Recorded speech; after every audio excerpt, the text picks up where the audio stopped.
We begin with the flooding emergency in British Columbia's Fraser Valley. Hundreds of properties in Abbotsford remain under evacuation order, and another 1,000 are on alert. High water levels have led to several major roads closing, including parts of Highway 1, the Trans-Canada. Earlier today, officials provided an update on the situation in the city of Abbotsford. To say that we are disappointed and frustrated is an understatement. And once again, the safety and the well-being of our residents, our farms, our livestock, provincial food security, provincial economy, and even our national economy remain unprotected and at risk. We have done everything, including almost standing on our heads, to be noticed and to be heard, and again, to be disappointed by our federal government. I need that long-term flood mitigation plan to be adopted sooner as opposed to later. And I also need to have our friends in Washington State wake up and realize that the devastation that we're feeling here is no different than the flood mitigation and irrigation that the Columbia River Treaty was about. This needs to be part of that international treaty with the U.S. More rain is expected in the region tomorrow night, with Environment Canada issuing a special weather statement. Officials are urging residents to stay away from floodwaters and be mindful of road closures. And our climate specialist, Darius Madavi, has been, of course, watching this story as it has developed over really the week. And where are we now, Darius? Still a few days out from the end of this, Sarah, at the very least, because we have more rain on the way. Like you said, we've been dealing with this for quite a while now. All this flooding is not just the result of one day's worth of rain. We saw one atmospheric river event on Monday. So an atmospheric river being this long train of moisture that comes in from across the Pacific, dumping often very high amounts of very consistent rainfall over a long period of time. We saw one event on Monday. We saw another one on Wednesday. That one particularly heavy, and that's what really overwhelmed a lot of the waterways in Washington and led to that water coming up into BC and causing the flooding that you're seeing on screen here. And then we're likely to get another one Sunday into Monday. So that's what we're watching at this point. Let's take a look at some maps. The first one of evacuation orders and alerts in place here in BC. There are others down south of the border. Some of those have lifted, some people being allowed to go back to their homes, but a number of them still in place down south of the border. I don't have those ones on this map, but just in Abbotsford along the Sumas Prairie, so largely agricultural land and some residential areas, evacuation orders and alerts are in place, as well as a number over closer to Chilliwack, along the Chilliwack River. And then these ones, some of which have just been issued, some of these alerts have just been issued earlier today. So still a developing situation, even though conditions do seem to be improving a little bit in many areas. For instance, we only have one flood warning left in place for the Sumas Prairie. The other ones, which were really blanketing the entirety of the Fraser Valley and extending into BC's interior, have now dropped. So a little bit of good news there, but flooding still very much happening and extensive in parts of the Fraser Valley there.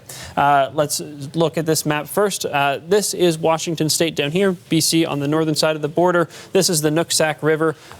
Major waterway can flood and burst its banks. It's been known to do that. It did that a couple days ago. And as it does that, it can start to overwhelm some of these other rivers, like the Sumas River, which come up into BC. A lot of Washington's waterways actually flow north, which is why when we see flooding down there and we see heavy rainfall, it can really directly impact parts of BC, especially in the Fraser Valley. These low-lying areas, the Sumas Prairie used to be a lake and swampland surrounding it, and we drained it both for flood prevention, which worked to some degree, but not entirely, and for land reclamation purposes. So this is a system that is naturally prone to flooding, but still the amount of rainfall we've seen has been very excessive. And so even with improved infrastructure put in place over the last 4 years, we're still seeing fairly widespread flooding and the potential for more in the days to come.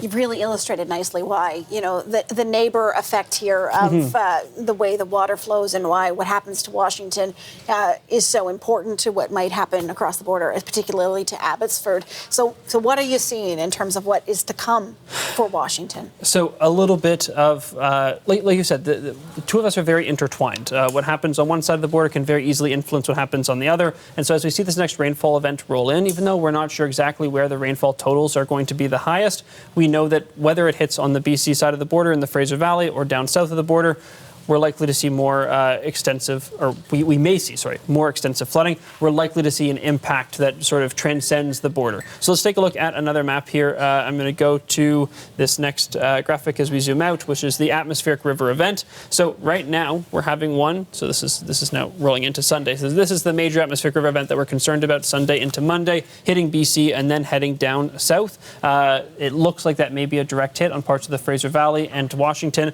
Hopefully it's not going to linger for too long. This first atmospheric river event, that's hitting most of the central coast. Not as big a concern, but we may still see some heavy rain on Saturday, which is not great considering we're being primed then for a bigger event on Sunday and Monday. But as you see, sinking south. Hopefully that happens quickly. That'll be the biggest thing. The faster it moves down south, the better spot we're going to be in. If we zoom in here, we can take a look at that rainfall and as it comes in. So here we are, Sunday once again. Heavy, consistent rainfall for about 48 hours or so. This model now has it happening mostly, concentrated the worst of it, on the north shore of Metro Vancouver. So up around the North Vancouver area and then extending over into Coquitlam and Maple Ridge. That would be pretty, it's not great, but it's better news. Freezing levels are also going to be higher because a lot of warm air is coming in with this system. But if we see that start to pick up in the Chilliwack area again, that would be cause for concern, or if it happens down south of the border as well. Rainfall totals are expected to be high no matter how you slice it. Over the next 4 days, very high rainfall accumulations coming to parts of the central coast and the west coast of Vancouver Island. So also keeping a close eye there because those are very high rainfall totals, even for areas that are very used to high rainfall totals. And if we zoom into the lower mainland here, over 100 millimeters of rainfall expected for most of the Fraser Valley. You'll notice that in Washington, those rainfall totals are quite a bit lower. So the yellow and red colors there, that's like 40 to 80 millimeters of rain. That's better. But, I mean, we start to get into the worst area, the further east you go there. And so, you know, we're still in a state of flux. But hopefully we'll see most of that rain miss the Fraser Valley, miss the places that have already been hit the hardest. And we'll see those river levels that we're tracking continue to fall hopefully more quickly than they have been so far. Yeah, you're using the word hopefully, and a lot of people are hopeful, and the models, of course, can be changing over the next, not quite 48 hours as we watch this move closer, but... I should be, yes, I'm saying hopefully. Yeah. I would say at this point that flooding to the extent of 2021 as we head into the rest of the weekend is unlikely, but it's a possibility. And so that's why I'm saying hopefully. And as we've been saying as well, just in the newsroom, whether it gets to 2021 levels or not, that does not mean that this is not still significant to the people living there. Darius, thank you very much. Thank you. Okay, so to talk more about how this is affecting the people living there, I want to bring in MP Brad Viss. He represents the riding of Mission-Matsqui and Abbotsford, and we have reached him in Abbotsford. Brad, it's good to have you on the show. Thanks for having me. Okay, so what can you tell us about the latest on the situation on the ground in Abbotsford? Well, people are scared. A lot of the areas on evacuation order right now were on evacuation order in 2021. The flood that we're experiencing right now, I'm told by our engineers at the city of Abbotsford, is similar to the flood we had in 1990. So the majority of the water coming in, as your meteorologist explained, is coming from the Nooksack River. And there's about I think a 26 meter grade from the Nooksack down into Sumas Prairie, where a large portion of British Columbia's fresh food and is grown. So it's having a big impact on my constituents. But I will say our emergency response volunteers, the city of Abbotsford, are doing a phenomenal job. We have experience with major disasters, and our city has prepared very adequately to help those impacted.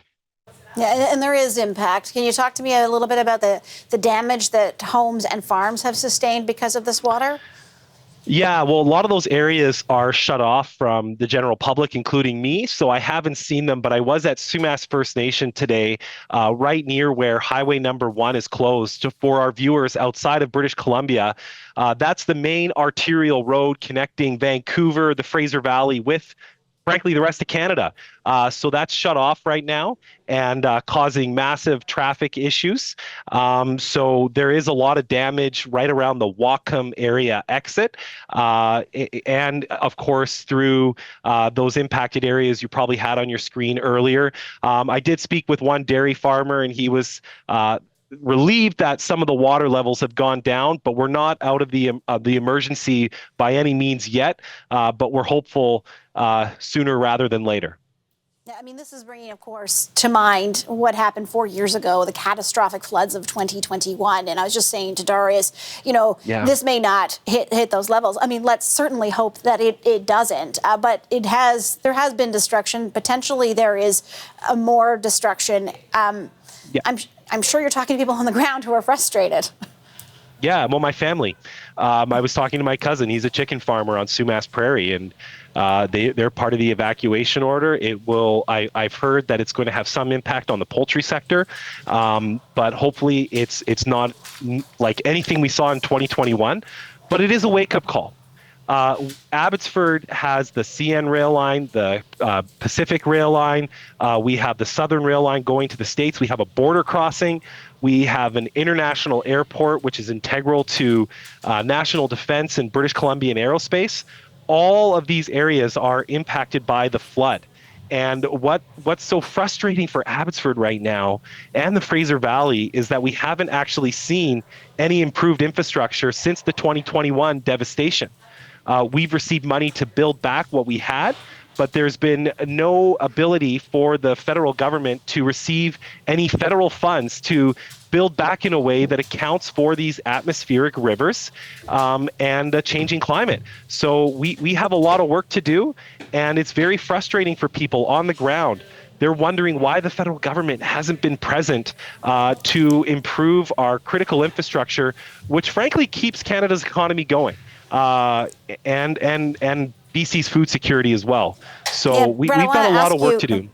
Yeah, I want to ask you because I'm going to run out of time, but we heard from the Abbotsford mayor earlier today, pretty strong statement. He said they've done everything but stand on their head trying to get action to happen here. And he listed off what is needed. And we know that earlier today, that mayor did meet with the Federal Minister of Emergency Management and Community Resilience.